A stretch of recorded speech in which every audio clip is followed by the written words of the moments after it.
Hi guys, this is Julie from Connecting Japan. So we'll give you our story.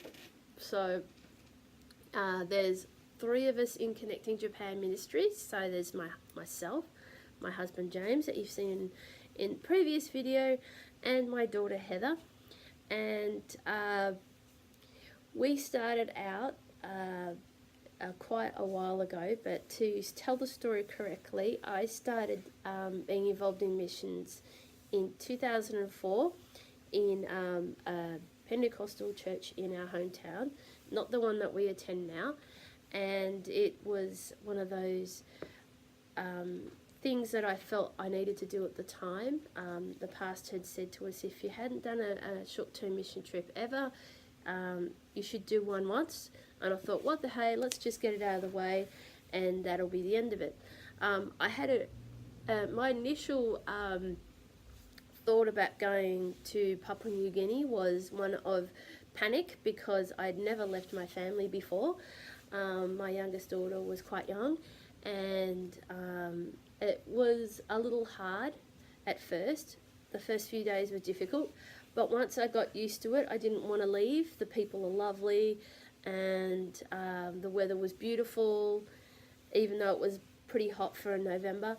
And I learnt a lot about the beautiful heart that Papua New Guineans have for valuing each other, valuing God, and valuing their environment. So going away from that 13-day trip was not only spending time on the mainland, but also going to Karkar Island, where the Bible College is. And my husband and I had sponsored a young man named Jihu on that particular trip. I also spent time doing short messages in the church, and teaching the children, as well as sharing my testimonies how I became a Christian.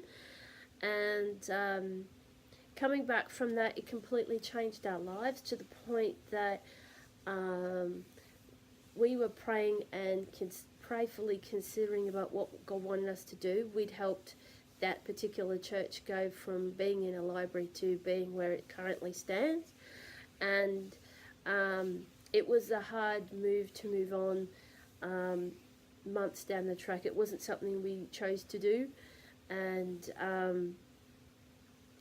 10 years after that first short-term mission trip, we were in another church, another Pentecostal church in the town, and another short-term mission trip came up.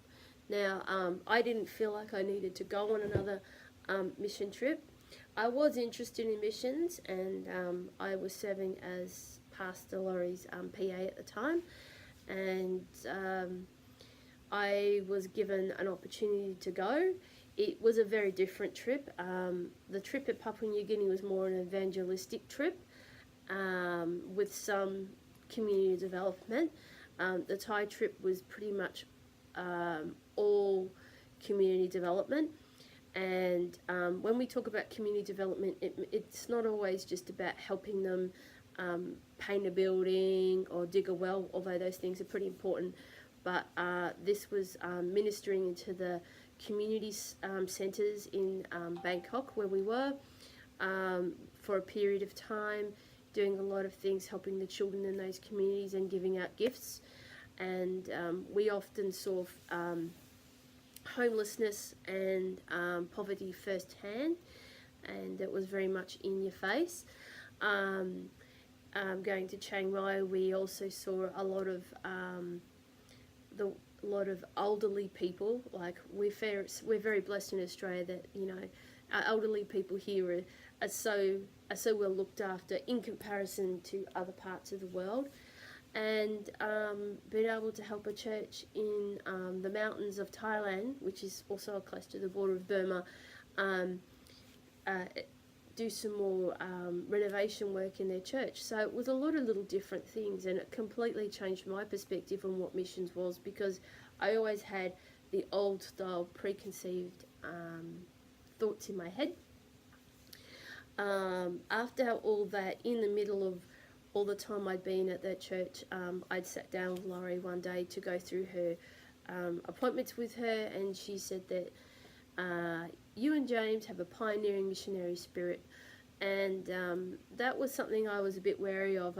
I've had some prophecies about things in the past, and but I was gracious. I left that on the shelf, and that was something that we were thinking about. And the short-term mission trip I just mentioned was in the January. I was blessed to be able to go to Pan Asia in July. We've mentioned it before. It's a conference for people who are interested in missions, people who are thinking about being missionaries, pastors, sponsors, mission directors, all those sorts of people can go along to it. And of course, the field workers, aka missionaries, are also expected to attend. And that runs for about 5 or 6 days. There's training, depending on what type of mission work you're doing, and a good opportunity to speak to missionaries, pick their brains, and have some fun times. So Laurie went with me, and we sat down and discussed a few things, and I started to think about maybe we should give this a deeper look.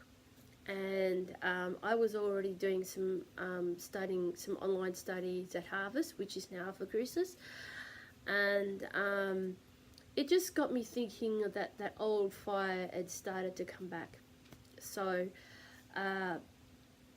in saying that, I really wanted to move forward with my studies, and I changed to a bachelor degree, which I'm now just about finished. And we were just looking at things and thinking that Thailand was where we were going to go. As we were moving along with the application, we became applicants. We went on what's considered the old system now, because the paperwork and the processes and the way they do things in missions now has changed.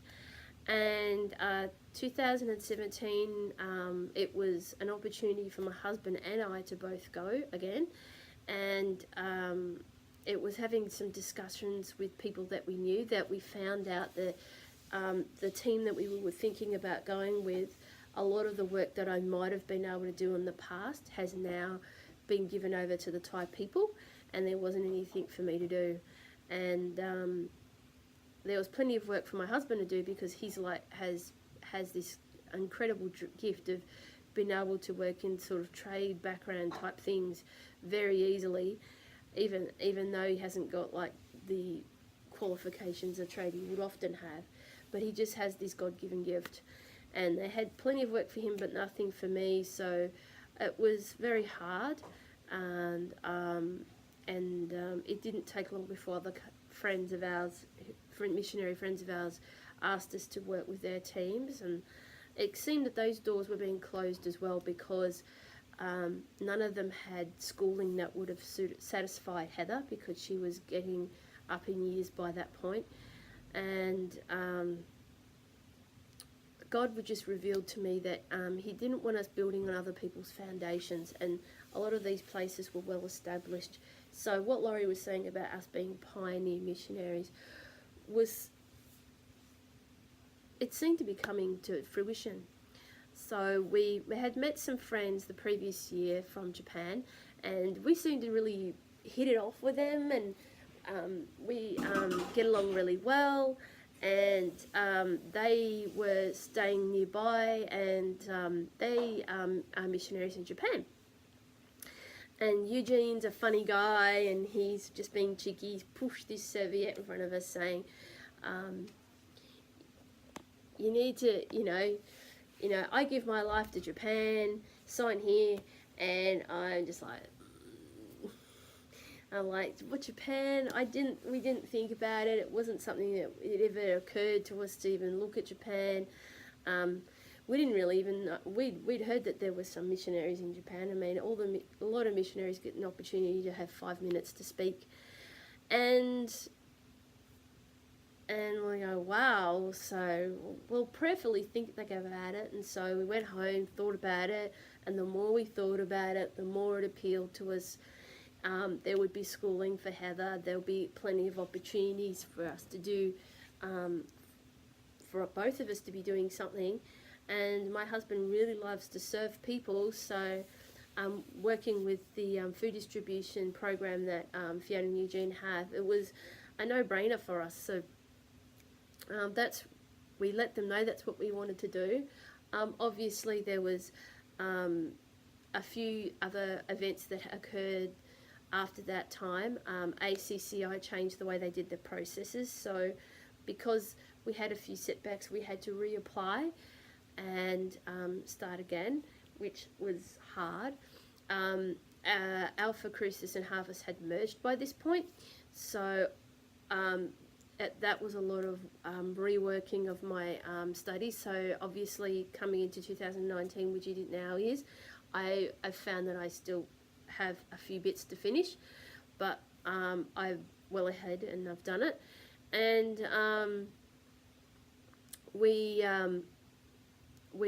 there was new child protection things obviously by this point, because the Royal Commissions happened in between that, so we had to refresh our training and go through medical procedures to make sure that we're healthy and we're well prepared for the field. So that's where we're at right now, and it's been a surreal thing for us to be able to go to Japan last year after Pan Asia and see firsthand how things are in Japan. And you know, we had a little bit of trepidation and nerves hitting a little bit, because we'd never been there before. We hardly spoke any of the language. We were completely out of our depth, but God was with us every step of the way, despite the fact all three of us, Heather was sick in Thailand, I was sick on the way to Japan, and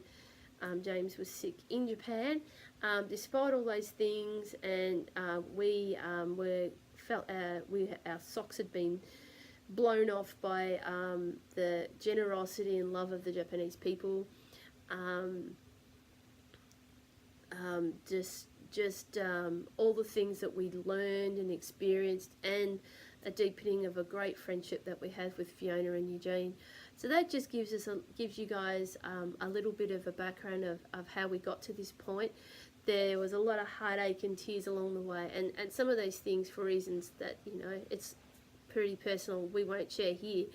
But hopefully that helps inspire you guys to why we're doing that. But we'll give you a couple of quick brief reasons why Japan. They really need help. The suicide rate, the low birth rate, and their desperate hunger to find identity. I mean, they know who they are. They know they're Japanese people, but they know that there's more to life than that, and that's the kind of hunger a lot of people who want to know about Jesus often have. They're 97% atheists, so you know, that could very well be related to a lot of things that are going on. The pressures of work, the pressures to succeed are exceedingly high, and they just want to know there's more in there. And I know as spirit-led Christians that we are, we won't be just teaching them how to be a Christian. We're going to be helping them to live the true lifestyle that I'm sure Jesus would have wanted us all to live. So hopefully that's helped you guys, and hope you enjoyed the story. See you later.